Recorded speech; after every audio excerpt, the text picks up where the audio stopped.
mu butayu nta nzu zibamo ndakubwiza ukuri. ariko wabagiye kubisaba Imana nyine. Imana ntabwo iba mu butayu. Imana iba hose, ariko ntabwo Imana wagiye utayifite mu mutima wawe, utayifite wowe ubwawe, ntabwo wajya kuyishakira mu butayu ngo uyibone. Gusenga rero mu kuri ni ugusenga uhagaze ku byanditswe, uhagaze mu ijambo ry'Imana. Muri make ushyira mu bikorwa iby'ijambo ry'Imana ivuga. Icyiza rero ni uko usengera mu kuri no mu mwuka. Ariko usengeye mu mwuka gusa ntushyire mu kuri ntabwo ari byo. Bivuge ngo abantu basenga cyane bahabwa umwuka wera, bagwiza iby'umwuka ariko iby'umubiri bikabura. Nanjye njyayo ndetse kenshi cyane, ariko ikinjyana mu butayu ngewe mba mfite Imana mu mutima, na bya bikorwa nkagerageza kubikora mu bushobozi mfite ubwo ari bwo bwose, bwaba buke bwaba bwinshi. Burya gukora ibikorwa ni umutima. Akaba afite Imana yumvanya abandi, akaba afite bwa buhanuzi twamuhanuriye, akaba afite bya bindi byose nyine atekereza, ariko mu by'ukuri ikikwereka ko ufite Imana ni imbuto n'ibikorwa. Igiceri cy'ijana gishobora gutuma wita ku mukene. Ushobora gusanga umuntu hariya asa nabi yabuze isabune, ukamuha rya jana ufite, ukaba umuguriye isabune yo koga cyangwa akarigura umunyu. Nicyo cyatumye abantu benshi tugwa mu mutego wo kuba bakene, hanyuma abantu bakavuga ati nta wundi wajya mu baporo, nta wundi wajya mu barokore atari umukene. Ati ubwo nyine agiye gushakamo umugore cyangwa umugabo, cyangwa yabuze aho ahungira, yabuze icyo akora, nagende nyine ajye agwe ku Mana kuko ari umukene. None ko ntanze igihumbi, ko ntacyo ndi kubona, ko ntanze ibihumbi 100, ko ntabyo nabonye. Ushobora gutanga ibihumbi 100, Imana ikakwishyura ya protection twavuze.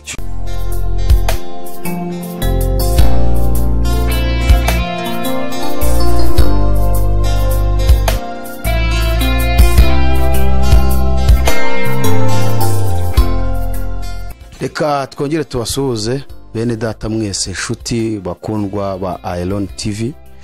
Amahoro y'Imana bane namwe. Uyu munsi twishimiye kugaruka imbere yanyu kugira ngo dukomeze ibiganiro byacu, ijambo ry'Imana, ubutumwa bwiza, kugira ngo tubashe kumenya uko twitwara muri iyi si mu buzima bwose ducamo bwa buri munsi. Dushakisha, ariko mu gushakisha twirinde kwiyanduza, kuko byanga byakunda umubiri ugomba kubaho, ariko kandi n'ubugingo nabwo bugomba kubaho. Uyu mwanya rero turishimye kugaruka imbere yanyu, ariko navuga nti wowe waba udukurikiranye bwa mbere, wakora subscribe kugira ngo ujye ubona ibiganiro bya buri munsi bitambuka kuri AYALONI TV. Rero twari tugira ngo tubabwire yuko twongeye kubagarurira wa mubyeyi mwakunze. Hari benshi barimo kutwandikira batubwira ngo tumugarure, kandi mu by'ukuri nanjye naramukunze, afite ibintu biryoshye. Uyu munsi rero turamubagaruriye. Ubwo turavuga wa mubyeyi nyine wamaze iminsi 5 muri Firigo, wa wundi wateraniriweho n'abapfumu bose bo mu rwego rw'isi. Reka bamutwereke hanyuma dukomeze atuhe urundi ruhisha tuzaniye. Murakoze cyane, reka tumusuhuze. Makarabo, uraho neza? Uraho neza. Tumeze muti? Tumeze neza. Abakunzi bacu, abareba ubutumwa bwiza kuri AYALONI TV, bakunze kira kiganiro mwatambukije hariya, mwatwigishije gusenga, murongera mutubwira n'iki Imana yakoze mu mbaraga zo gusenga kuko mwagize. Ikindi mutubwira mbega ubundi buryo dushobora gukoresha kugira ngo dusenga, ariko ntabwo mwabidusobanuriye neza. Twe twavuze ngo tuzongera dusubire kuri iki kiganiro neza. Abantu rero baragukunze, hari abantu benshi bagiye batwandikira ati uyu mubyeyi mu magarure vuba na vuba, hanyuma twongere twumva ibindi. Niyo mpamvu rero uyu munsi twakugendereye, turi iwawe mu rugo, kugira ngo ukomeze utuganirize ku mbaraga zo gusenga. Hanyuma rero uratubwira uyu munsi uruhisho dufitiye dukomereje mu mbaraga zo gusenga. Murakoze cyane, nanjye narabakunze kandi ndabakunda, ariko buri Imana niyo ikunda abantu kuturusha, ko niyo ifite ikibakorera. Murakoze rero kunkunda no gukurikirana ibi biganiro, no kugerageza gushaka uburyo bwo gusenga kugira ngo tumenye ukuri, kuko Yesu yabwiye abigishwa arababwira ngo musengere mu kuri no mu mwuka. Rero hari igihe umuntu asenga ariko adasengeye mu kuri, adasengeye no mu mwuka. Murakoze. Gute umuntu adasengera mu kuri no mu mwuka, agasengera rimwe na rimwe mu kuri? Ubwo bivuga ngo hari abantu bamwe basengera mu mwuka ntibasengere mu kuri, hakaba hari abandi basengera mu kuri ntibasengere mu mwuka. Nibyo birashoboka kuko ukuri ni ijambo ry'Imana. Hanyuma hakabaho n'umwuka nyine ari we mwuka wera. Gusenga rero mu kuri ni ugusenga uhagaze ku byanditswe, uhagaze mu ijambo ry'Imana, muri make ushyira mu bikorwa iby'ijambo ry'Imana ivuga. Ko nako ni ugusenga, gusengera mu kuri. Noneho mu mwuka rero ni bya bindi tubwirizwa, ibyo batwigisha nabyo ushobora kubisengeramo bigakunda. Icyiza rero ni uko usengera mu kuri no mu mwuka, ariko usengeye mu mwuka gusa ntushyire mu kuri ntabwo ari byo. Iyo usengeye mu kuri nabwo ibyo byose ukuri ko kubera ari ijambo, ukuri ko guhita kuzana n'umwuka. Birumvikana kuko wabaye mu ijambo n'ibindi byose biraza. Ikibazo rero uvuze gutyo mpita mbona ko hari abantu benshi basengera mu mwuka gusa ariko ukuri ntago uhari. Wowe waba ujya ubabona abo bantu? Kuko namaze kumva ko bisobanukiwe basengera mu mwuka gusa badasengera mu kuri. Ntago mbizi kubera ko ntago nagenzura abantu, ariko biragaragara kuko iyo usengera mu kuri, iyo ushyize mu bikorwa iby'ijambo ry'Imana rigusaba, uba usengeye mu kuri. Rero iyo gusengera mu mwuka ni amarangamutima, ni ibyo umuntu yibwira cyangwa ibyo yumvanye abandi. Rimwe na rimwe rero hari igihe bitajyana n'ijambo ry'Imana.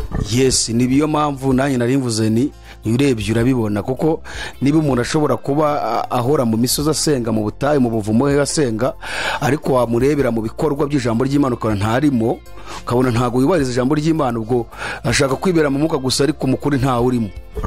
Yego, bene abo ngabo nabo ngira ngo ibisubizo byabo biba bikeya. Watuganirije byinshi ubushize, hari ijambo wavuze numva riramfashije, n'ubundi byinshi byaramfashije, ariko hari ijambo wavuze ngo kwihangana ni igikorwa kiba hagati y'ikibazo n'igisubizo. Iri jambo ryaramfashije, ndavuga ni ibi bintu abantu barabyumva neza, basanzwe babizi. Kwihangana ni igikorwa kiba hagati y'ikibazo n'igisubizo.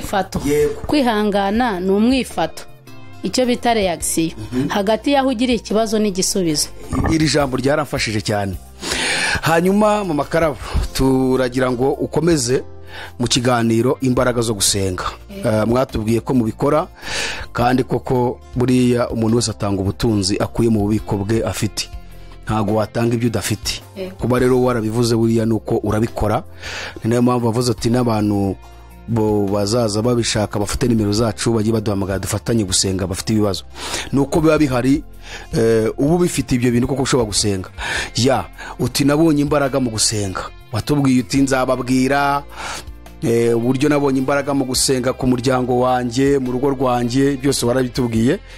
Ariko ari ikintu nifuje ko uyu munsi tuganiraho kuri izi mbaraga zo gusenga. Ni iki ngiki, ubusanzwe abantu bose bavuga ngo barizeye barasenga, sibyo ko numvishe ko hari n'abandi basenga ariko badasenga Imana rurema, bafite indi Imana yabo basenga. Bivuga ngo rero abantu bose barasenga. Noneho rero nabonye abantu benshi bavuga ko bizeye basenga, ugasanga baririrwa bagenda cyane mu nsengero, kirabo insengero zigifunguye coronavirus itari yaza, ukabona pe abantu barahora mu materaniro buri mugoroba, buri kumanywa. Wasangaga kuva ku wa mbere kugeza ku cyumweru abantu hirya no hino biruka bajya gusenga mu nsengero hirya no hino, abandi mu butayu, abandi mu buvumo, bagiye bahita n'amazina bitewe ngo ni kuri Sesamanza, ngo ni ku Kinzanye, ngo ni Banguka ngo utabare, ngo ni kizabonwa, igisubizo kizabonwa no mu rupfu, ngo no muri barafu. Ibyo byose nagiye byumva. Noneho rero ariko nkabona nubwo abantu birirwa basenga cyane, ugasanga n'amajwi amwe yarasaraye, ariko ukibaza kuki umuntu asenga ntasubizwe, kuko hari n'abageraho bakarambirwa kuba ati igihe nasengiye ko nta kintu ndi kubona. Kuki abantu basenga cyane bakajya hirya hose bagasenga, bagakubita iminsi 3 bari mu buvumo, ariko bakaba badasubizwa, kandi ijambo ry'Imana tubwira ngo musabe muzahabwa, mushake muzabona, mukomange ku rugi muzakingurirwa. None kuki abo bantu basenga ntibabone, ntibahabwe? Ese barakomanze ntibakinguriwe? Mudusobanurire ku kirebana n'ibisubizo biva mu mbaraga zo gusenga.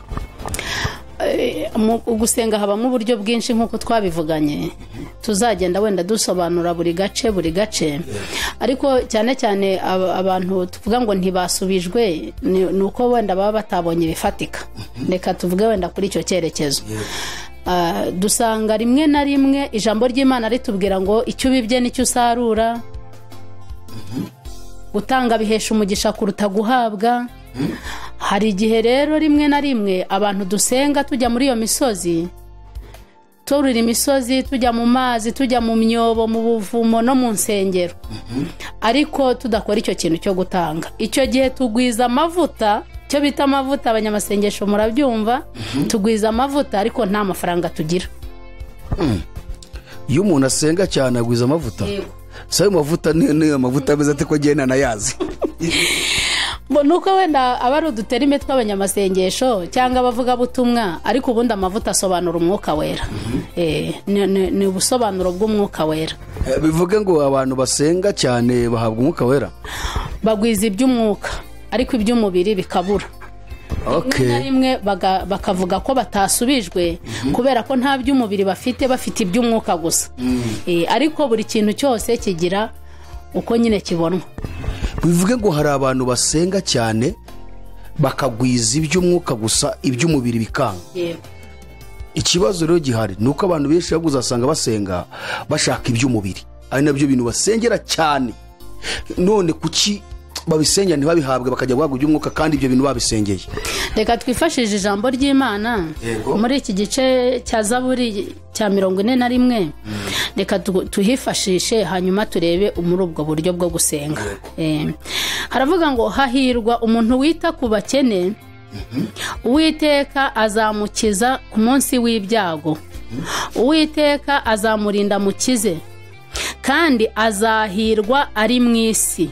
Ako mu gace h'umurongo, kandi azahirwa ari mu isi, kandi ntumuhe abanzi be kumugirira uko bashaka. Uwiteka azamwiyegamiza ahondobereye ku buriri, ni wowe umubyukiriza ku buriri iyo arwaye. Iyi mirongo usomye hari ikintu numvishemo ngewe mbise uranumva vuba. Numvishemo ibintu bikomeye cyane. Babanje kwerekana umuntu uhirwa uwo ari we, ngo nuwugira gute? Wita ku bakene. Hanyuma ibyo bintu bigaragaza guhirwa kwe ni ibihe?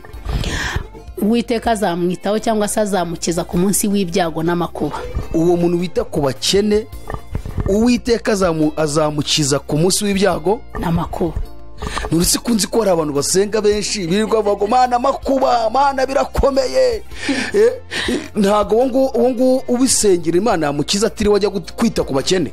Ijambo ry'Imana ni ukuri. Nuvuga ngo ijambo ry'Imana niko kuri. Iyo ukoze ibiri mu ijambo ry'Imana bikugarukira nk'uko ijambo ry'Imana ribivuga. Iyo ukoze ibiri inyuma y'ijambo ry'Imana nta gisubizo ubona. None se mama Karabo, aho murongo ukomeza uharambure kuko numvisha harimo ibintu byinshi. Uyu muntu wita ku bakene kwavuze ibintu bigaragaza guhirwa kw'icyambere ngo Uwiteka azamukiza mu byago n'amakuba. Akaba abantu tubonye ko abantu basenga cyane bibera mu byo gusenga gusa. Uyu muntu aramutse adafite ikintu cyo gutuma yita ku bakene, akaba ari ugusenga gusa, ntabwo Imana yamukiza ku munsi w'ibyago n'amakuba. Reka da, uvuga se abakene nabaye? Abakene ni benshi. Hari abantu baba bakeneye amafaranga yangaya nyine twese dukenera. Abandi baba bakeneye wenda ibyo kurya n'ibyo kwambara. Abandi bakaba bakeneye ubutumwa bwiza n'ijambo ry'Imana. Abandi bakaba bakeneye wenda urukundo. Abandi bakaba bakeneye ibyiringiro. Abakene ni benshi bafite ibintu byinshi bakeneye, ubwo waburamo na kimwe ko gukora. Kuba hari igihe ushobora gusanga hari abagiye batanga urwo rukundo se bati nanjye reka ngire urukundo, akaba anasenga ariko akaba adasubizwa. Urukundo se ko ari ibikorwa, ubwo ntabwo aba yakoze. Birumvikana ko ni ugukora, ni kwa kwita ku bakene ukoresha imirimo. urumva urukundo ntabwo ari amagambo, ntabwo ari ukuza ngo ubwire umuntu ngo ndagukunda, ni ibikorwa. ushobora kuba udafite amafaranga yo kumuha cyangwa ibindi bintu biremereye bihambaye byo kumukorera mu buzima bwe, ariko ukamuhamagara, ukamusura, ukamuhumuriza. Ibyo nabyo ni ibintu bishobora gutuma uhirwa. Kuba ababigerageza se? Kubigerageza no kubikora biratandukanye. Bo wenda twihuse kuko bavuzemo ibintu byinshi cyane. Ariko ubundi gutanga ko ni si ngombwa gutunga ibintu byinshi. Unafite n'igihumbi wakigabana na mugenzi wawe, unafite na 500, ntago ari ngombwa ibintu byinshi. Ikindi kintu avuzeho ngaho uyu muntu ngo kizamugaragara ko yahiriwe n'igiki. Hano ijambo riratubwiye ngo Uwiteka azamurinda mukize kandi azahirwa ari mw'isi, ngo kandi ntamuha abanzi be ngo bamugirire uko bashaka. Bivuge ngo Uwiteka ntazigera muha abanzi be. Uyu muntu witaye ku baki? Ku bakene. Ubwo abanzi be ni nk'abahe? Nibuza tubwire nk'abanzi. Abanzi be ashobora kuba ari abamufitiye wenda ishyari, abarozi, abamuroga, mbega badashaka ko abona ibyiza. Abo ngabo ntabwo Uwiteka atuma bamufata cyangwa bamushyira mu biganza byabo. Ntabwo mbega bituma imigambi yabo ntisohora ku buzima bw'uwo muntu. Ubwo na Satani n'abademoni ntibaba barimo? Ntabwo bamushobora. Ubwo ntiwamukoraho. Afite protection rwose. Ikibazo ngize aha ngaha rero, none se ko hari abantu bahora mu masengesho ariya yo kwirirwa kwa kundi watubwiye ngo kuvuga amagambo menshi ugaragaza amarangamutima yawe, uzasanga ahubwo banarogwa cyane, ugasanga rwose barahorana ibibazo byinshi n'intambara n'amakuba tubonye wa muntu ngo Imana irayamukiza. Reka tubivuge mu ijambo rimeze gutya, akenshi abantu birebaho bakikunda, yanasenga akisengera we wenyine, yewe yagira ngo agiye no hirya ntarenge ku muryango we, ntiyite kuri wa muturanyi cyangwa wa mugenzi we bahuriye mu rusengero cyangwa undi muntu abonye mu nzira, akireba. No muri ya masengesho, buri umuntu w'Imana yimana n'amasengesho, no muri ya masengesho akirebaho we ubwe. Bene uwo muntu rero utita ku bandi, niyo mpamvu usanga akenshi nta protection afite. Ariko iyo wita ku bandi, Imana iguha protection kuko uba ufite umumaro ku bantu benshi. Urumva ko rero bya biri twavuze ngo abantu basenga hirya no hino bakwita mu butayu badasubizwa, baba bafite ikibazo cy'uyu murongo udusomeye.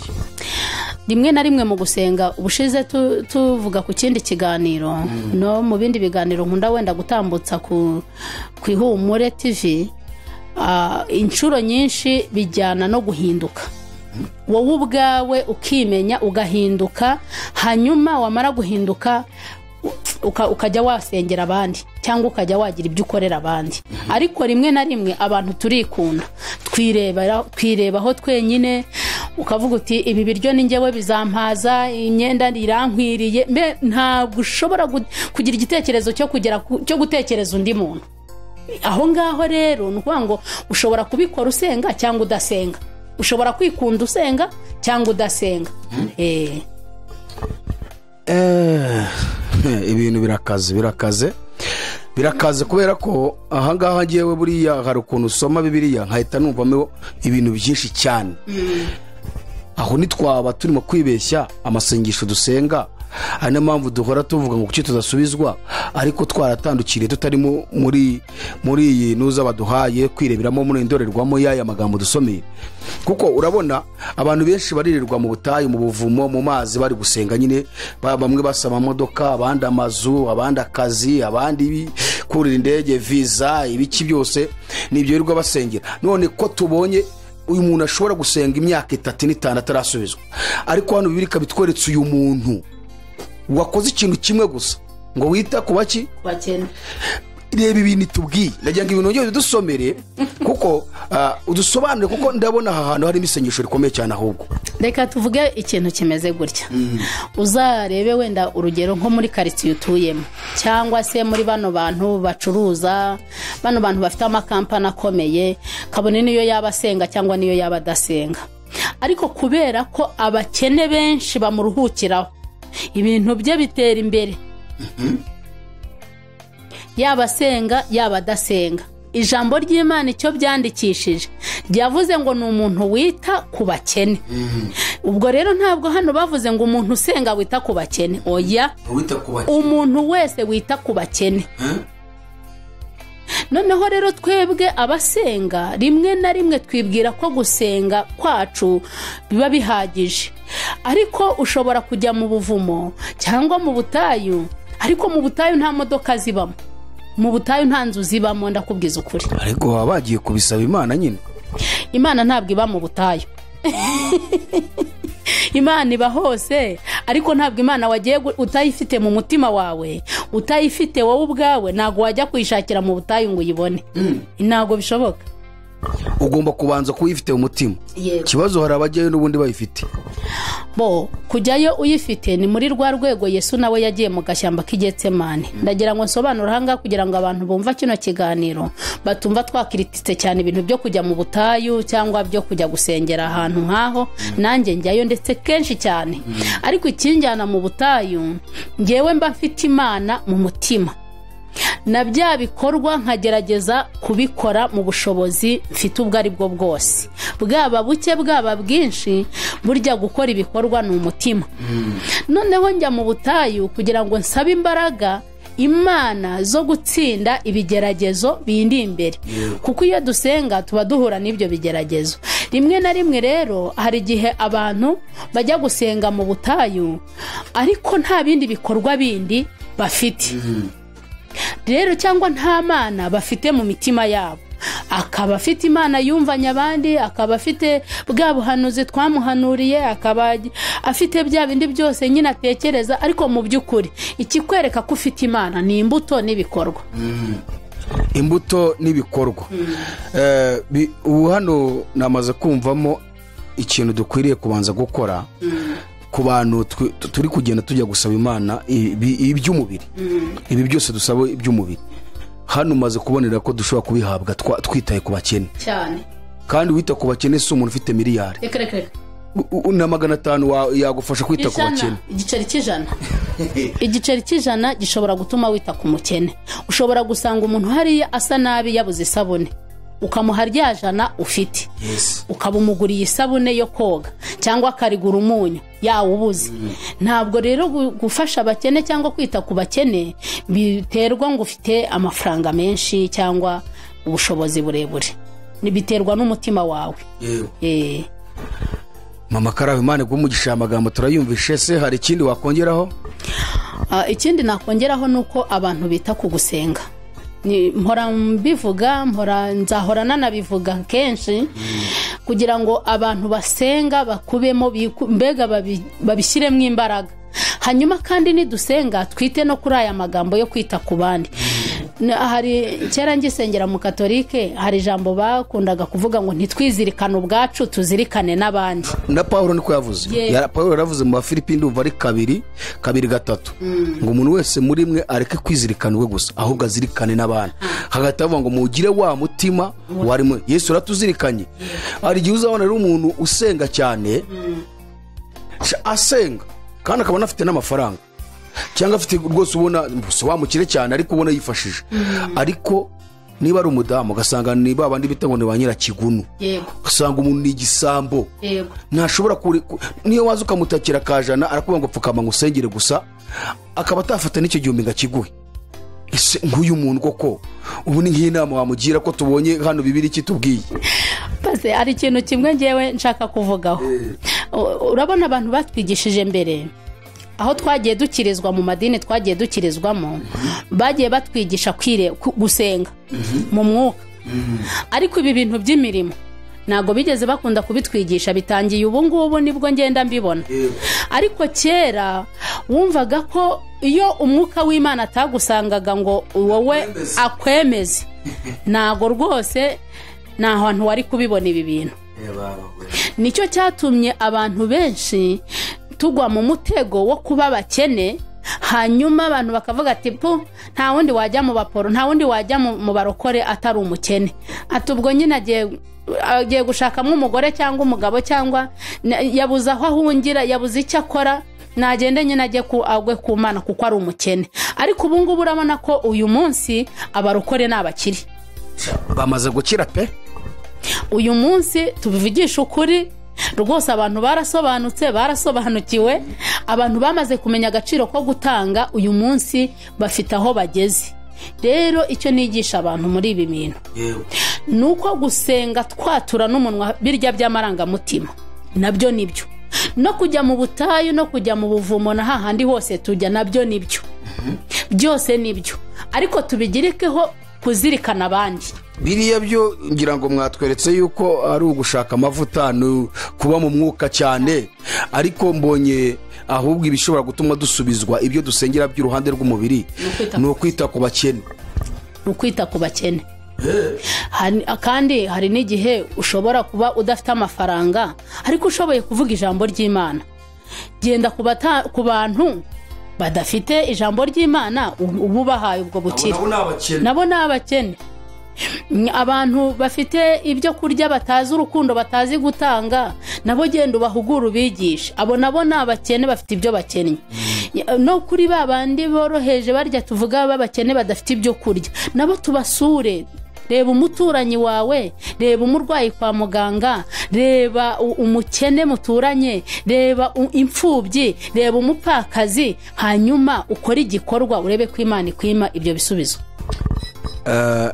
Utumye nibuka ko hari amagambo Yesaya hanuye yerekeza kuri ibi, harya ni ibice bingahe? Ni Yesaya igice cya 58. Dushatse twahera ku murongo waho wa 6. Ku murongo wa 6 haravuga ngo ahubwo kwiyiriza ubusa nshima nuko mwajya muhambura abantu ingoyi z'urugomo,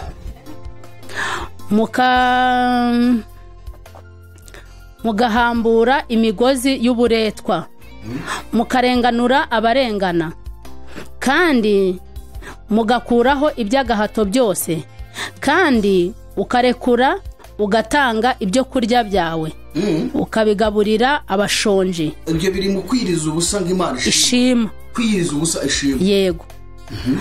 Ngo ukazana abakene bameneshejwe ukabashyira mu nzu yawe, wabona uwambaye ubusa ukamwambika, ntiwirengagize bene wanyu. None se ko nk'ibi bintu Yesaya hanuye tubona nyine twabonye abantu, hari abantu benshi bazi kwiyiriza ubusa, birirwa hirya no hino, bahora bavuga ati ubu ngeze ku munsi wa 30, ngeze ku munsi wa 10, ariko ugasanga ni wa muntu utafata na 500 ngo yaho umuntu ngayaho umuntu. Reka turebe igisubizo kiva muri ibyo ngibyo Yesaya yavuze ngo maze rero umucyo wawe uzahera kutambike nk'umuseke, ubukire bwawe buzatoha vuba. Nidushaka turekera babandi birirwa basaba ubukire, hari ikimana yerekanye bagomba gukora. Ubukire ushobora kuba ufite utuntu duke, ariko wakurikiza ijambo ry'Imana, ubukire bwawe bugatoha vuba. Urumva ko dushobora kuba twaribeshye mu birebana no gusenga no kwiyiriza ubusa, kuko urumva iyi mirongo Yesaya yavuze irasana hariya muri Zaburi mwadusomeye.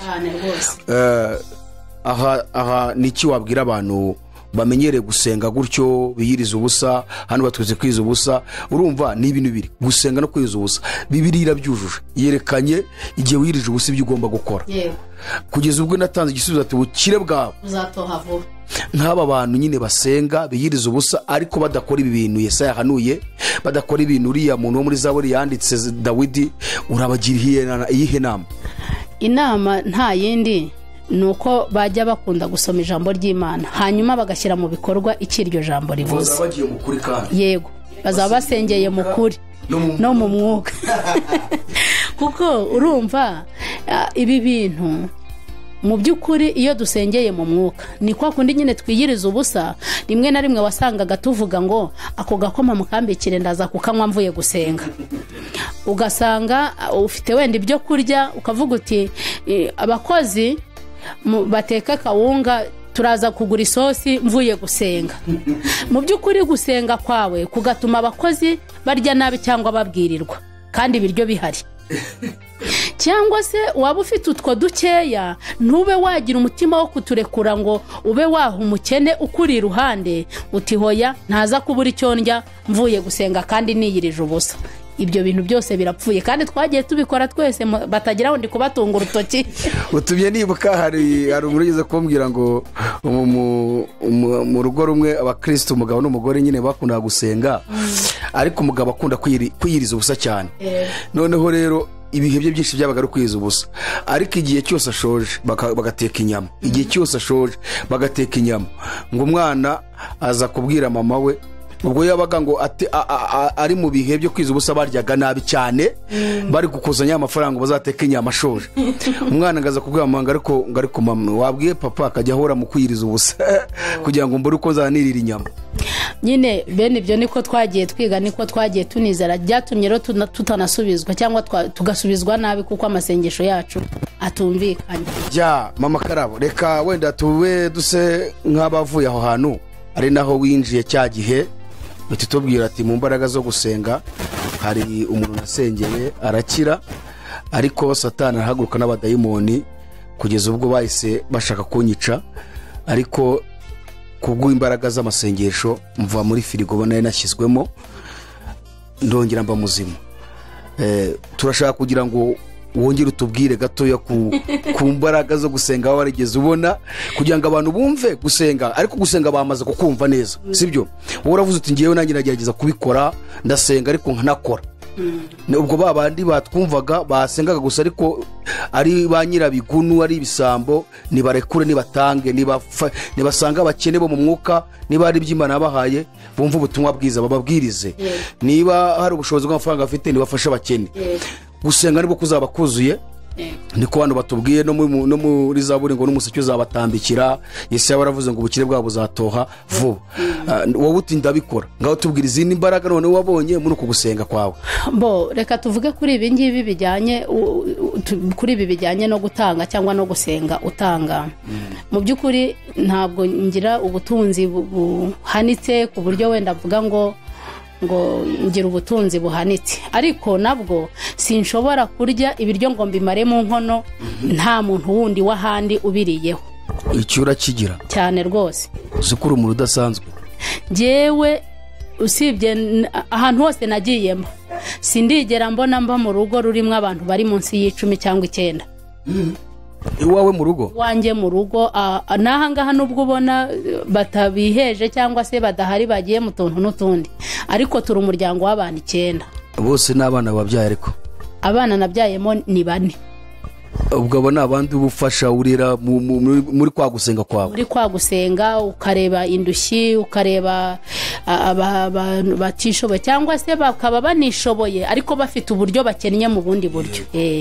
Rero mu by'ukuri byagiye sindabona mbwirirwa sindabona mburara mbega icyo ukoze icyo ubibye nicyo usarura kubera ko uko kuntu nekereza ko ntashobora kurya ibiryo ngo bishire mu nkono cyangwa ko akunda umuntu aba afite umuceri ufite kawunga ngo ibiryo bishire mu nzu nta wundi muntu biriyeho. Sinabikora rwose kandi bingirira umumaro ku muryango wanjye. Niba nkora ibi bintu byo gusenga akaba ari byo nkora nkabishyiramo umwanya munini ngo umwanya wo gukora ibindi bintu uba mukeya. Ubwo rero uwo mwanya wo kuba ari mukeya wo gukora ibindi bintu ntago bituma nsonza cyangwa ngo abana banjye basonze. Yego ni muri za nyungu rero zo gusenga kandi ukanakora. Yego komeza utubwire bimwe mu mbaraga zo gusenga wabonye rwose. Kindi wenda usi imbaraga zo gusenga ubuse we ntubireba. We ntubireba mu by'ukuri biragaragara rwose byurasobanutse uri umuntu rwose usa neza cyane. Kandi gusa hari ikintu kimwe masobanukiwe abantu benshi bibera mu masengesho menshi ariko ugasanga nta nyungu nimwe bunguka mu masengesho. Impamvu uzasanga bamwe batigiyewe ndasenze Imana ntago yashubije nabivuyemo kandi benda ugasanga basigaye bavuga babona abasigaye basenga ati mubareke bane bazi ibyo bari mashatwe twarasenze. twarasenze ntitwashubijwe. Hari n'ubugeze kugenda ngajya mu buvumo babwira Imana ngo nje kugusezera, igihe nagusengeye ntacyo wamariye. Ngo Imana iramubwira ngo sohoka hanze. Ageze hanze nyuma y'ubuvumo iramubwira ngo mvira ku musozi. Abatangiye gufata utwe ngagiye kugenda, iramubwira ngo mvira mu gihugu. Najya hese abo ibyo asubiza, iramubwira ngo mvira ku isi naremye.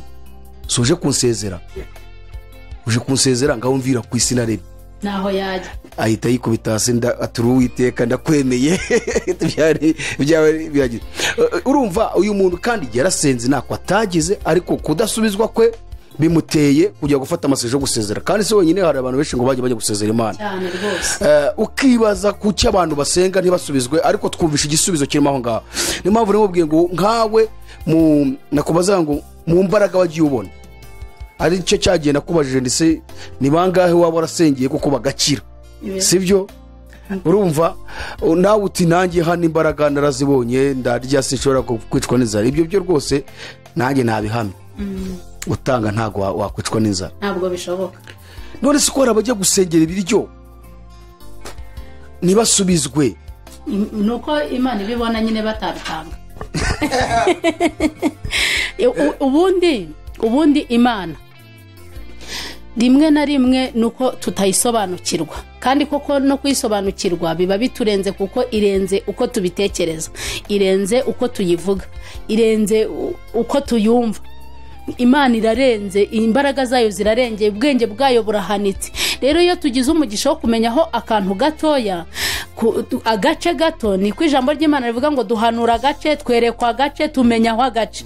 Ako gace rero yo tukamenye tukagasangiza abandi, Imana iduha umugisha. Amen. Iyo Imana iguhaye ibyo kurya ukabihaho undi muntu, Imana ihita ibona ko ufite umumaro ku bandi bantu, igahita iguha umugisha. Iyo Imana igushyizemo izo mpano ugasenga, ukaba washobora gusengera undi muntu, ukamwiyiririza, ukamwitangira, mbega ukamwitaho, mu by'ukuri Imana iguha umugisha. Rero impamvu ishobora gutuma abantu basenga ntibabibone, n'ibyo byo kurya ntibabibone, ni ibintu bibiri.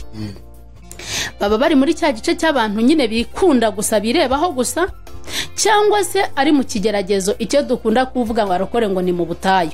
Rimwe na rimwe Imana ikabikugerageza ivuga ngo mbese naho yasonza azakomeza nyubahe, ese naho yaba adafite ubutunzi azakomeza nyubahe, ese niba adafite aho gutaha azakomeza nyubahe. Ukaba muri icyo kigeragezo Imana iri kukugerageza, ariko icyiza cy'ibyo ngibyo yari Imana iri kukugerageza, iguha imbaraga zo kubihagararamo, ntushobora kujya gusezera Imana. Noneho iyo nabwo uri mu kigeragezo cyo gusonza, Imana ikavuga ngo mbese koko aramutse mama Karabo aramutse adafite ibyo kurya, adafite ibyo kugaburira abana, yakomeza akamvugira kandi akamvuga neza. Ibyo nabyo Imana ibiguhamwe imbaraga, ntushobora kujya gusezera Imana. Urya muntu ufata umwanzuro wo kujya gusezera Imana, ni ukuri akenshi abatarasobanukirwa Imana, ko ariyo yaremye ijuru n'isi, ko ariyo ifite umwuka duhumeka mu maboko yayo, ko ariyo itubeshejeho, abatarabisobanukirwa. Navuga ko uwo muntu ahubwo akwiriye no kugaruka, no gusubira ku isoko, kugaruka kwatura Yesu Kristo ko ari umwami n'umukiza w'ubugingo bwe. Hanyuma mu makara mu gusoza, turagira ngo ugire inama aba bantu, kuko gusenga nyakuri no gusenga ibyo wakuye mu ijambo ry'Imana. Urumva ko hari abantu benshi babayeho mu gusenga kw'ikinyoma, ngo bari gushaka ngo watubwiye ngo babona amavuta, ariko roho nzima, umubiri muzima, ubugingo bwawe bumeze neza, umubiri utameze neza, n'ubundi birangira, n'ubundi kandi umubiri kweze roho n'ubundi kongereka ikagira ikibazo. Nk'aba bantu bashyize imbere kwirirwa basenga hirya no hino biyiriza ubusa, akaba afite nk'ibyo 2,000, yarangiza akabibika ati nzabyiyakiriza umunsi nashoshe. Mu gihe ari gusenga, muri ibyo biharimo gusengamo, akababonye nk'umuntu waburaye, akavuga ati reka sinakoraho, nzayiyakiriza nshoje, kandi hari uwaburaye abonye, sibyo?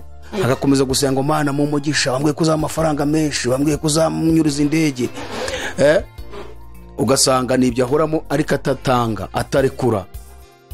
Ariko nkuko tubonye Bibiliya tubwiye ko uyu muntu kugira ngo ahirwe mu bye byose, mu bintu byose, haba no mu kurindwa n'Imana, haba mu kugira ngo ubukire bwe butohe ngo nuko agomba kwiyiriza ubusa ariko akita ku bakene.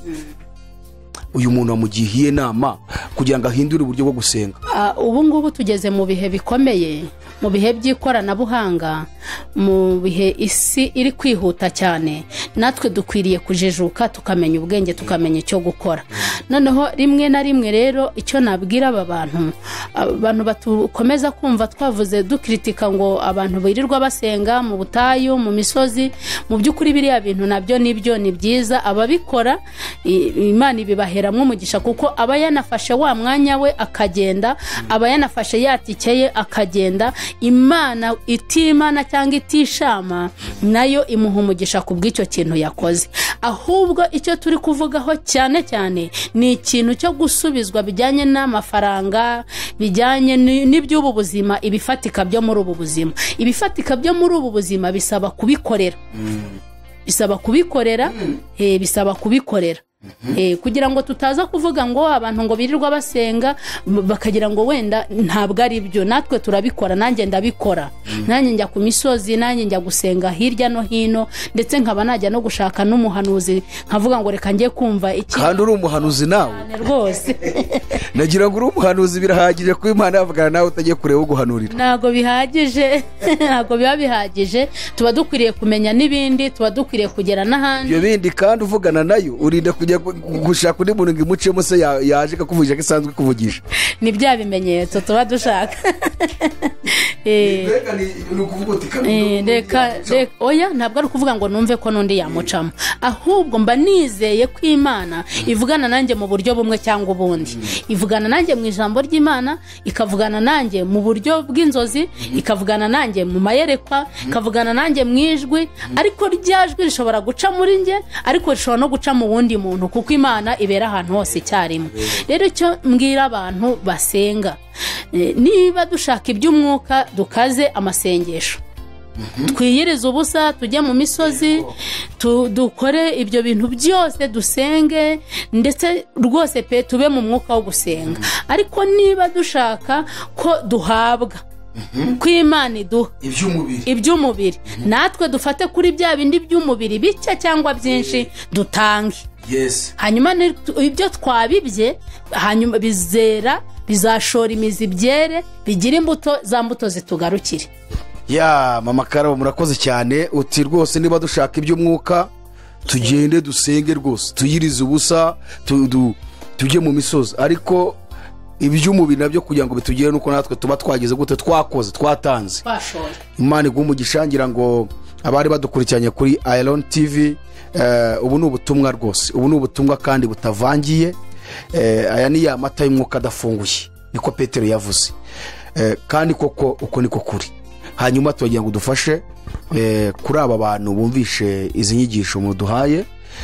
Imana ibashoboze, ibashoboze, kuko buriya gutanga naje gusanga ni kuba ufite 1,000 ukavuga uti ka uriya muntu nkimuhe nge mburare kugira ngo si impamvu, ariko kugira ngo ntibigoye, biragoye. Ariko urumva kugira ngo tubone nuko tugomba kubikora. Nk'uko umuhinzi ashobora gufata imbuto ariyo yarasigaranye mu nzu yonyine, akajya kuyibiba mu murima, atazi ngo izuba rizacana, atazi ngo imvura izagwa, agategereza ko bizera kugira ngo abone umusaruro. Ni nako gutanga bimeze. Ntabwo ari ukuvuga ngo dutange ibyasagutse cyangwa kuko dufite byinshi, cyangwa tubitange ngo tuzabona izindi nyungu. Oya, ni ugutanga urekuye, uvuga ngo ndabizi ko gutanga bizana umugisha kuruta guhabwa, ariko ntabwo tuba tuzi ngo bizatuzanira ryari cyangwa iki. Aho rero naho abantu bahasobanukirwe kugira ngo bizagende neza, batazavuga ngo none ko ntanze 1,000 ko ntacyo ndi kubona, ko ntanze 1,100 ko ntabyo nabonye. Ushobora gutanga 1,100, Imana ikakwishyura ya protection twavuze. Ushobora gutanga 1,000, Imana ikaguha guhirwa mw'isi. Kandi guhirwa ntago ari ukugira ubutunzi gusa, no kugira amahoro n'amahirwe, no kuba ukundwa n'abantu, ufite igikundiro. Ibyo byose bizanwa no ko twakoze ya mirimo myiza. Imana ibaho umugisha. Basengera Imana ibashoboze kubikora, bashobore gukorera Imana. Dusenga ariko tunatanga, dore ko na Yesu niko yavuze ngo ugusabye umuhe. Rero tugomba kubikora kandi kuko urumva ko bitubyarira umugisha bifatika. Hanyuma wasengera umuntu wese Imana ikamushoboza. Reka dusengera abantu bose batwumva cyangwa bazumva iki kiganiro, n'abatazatwumva kandi nabo bazumva yandi macano cyangwa se bazumva ubutumwa bwiza, nabo dutekereza ko batabwumva butabageraho nabo turagira ngo buzabagereho. Imana yagure ivuga butumwa, Imana yagure umugisha wayo wo kumenya Kristo kugira ngo twese abarimbuka bazagabanuke bazabe bake, ndetse binashobotse babari ntabo twese tuzajye mu ijuru. Mana yacu ise umwami wacu Yesu Kristo, turagushimiye ineza yawe, turagushimiye ubuntu bwawe, imbabazi zawe nizo zituma tudashiraho, urukundo rwawe nirwo rutubeshejeho. Ijambo ryawe riratubwira ngo abakwiringiye bameze nk'umusozi wa Siyoni utabasha kunyeganyezwa, ngo ahubwo uhora uhamye iteka ryose. Nk'uko imisozi igota Yerusalemu niko ugota abantu bawe uhereye none ukageza iteka ryose. Mwami wacu, ndakwinginze kugira ngo uha abantu umutima wo gusenga, uha abantu umutima wo kugushaka, uha abantu umutima wo gutanga mu izina rya Yesu Kristo, kugira ngo duhabwe, kugira ngo natwe tugire icyo twunguka nuko tuba twakoze. Uduha umutima wo gutanga, uduha umutima w'ubuntu, uduha umutima w'imbabazi. Abanyarwanda bagira imbabazi, abanyarwandakazi bagira imbabazi mu izina rya Yesu Kristo. Uha abantu kwita ku bandi, Mana yari gakiranuka. Uduha imbaraga mu buryo bwo gusenga kugira ngo Mwami tudatsindwa n'uburiganya bwa Satani, tutaguma gufatwa n'ubukene ndetse no gusubira inyuma kubera kudatanga. Nsengeye buri muntu wese ugira umutima wo gutanga, umuha umugisha, ndetse n'udafite umutima wo gutanga Mwami umukuremwo uwo mutima, mushyiremwo umutima woroshye urimo imbabazi. Urakoze Mana, turagushimiye kuwumva gusenga kwacu mu izina rya Yesu, amen. Murakoze mama Karabo, Imana ibahe umugisha. Tukubwire wowe warudukurikiye kuri AYALONI TV ngo ukore like kandi usangize abandi bantu ubutumwa bwiza. Twese tukomeze gufashwa, dukomeze gukura mu buryo bw'umwuka. Imana ibahe umugisha. Shalom.